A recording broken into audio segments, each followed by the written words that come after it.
சினிமாவில் துணிச்சலாக நடிப்பவர்கள் அரசியலில் துணிச்சலாக செயல்பட மாட்டார்கள் என்ற சொல்லை உடைத்து காட்டியவர் கேப்டன் விஜயகாந்த். தமிழக அரசியலில் துணிச்சல் மிகுந்த அரசியல் கட்சி தலைவராக கேப்டன் விஜயகாந்த் அவர்கள் உருவெடுத்தார்.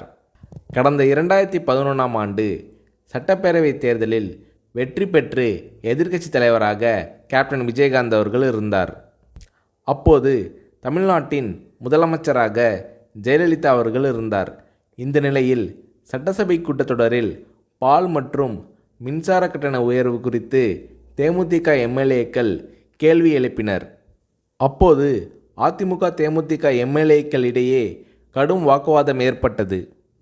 இந்த நேரத்தில் ஆவேசமாக எழுந்த கேப்டன் விஜயகாந்த் அவர்கள், கூட்டணி கட்சி என்றால் ஆளுங்கட்சிக்கு ஆதரவாக இருக்க வேண்டும் என்பது இல்லை, மக்கள் பிரச்சனை தான் எங்களுக்கு முக்கியம், அதை பற்றி தான் பேசுவோம் என்று கர்ஜித்தார் கேப்டன் விஜயகாந்த்.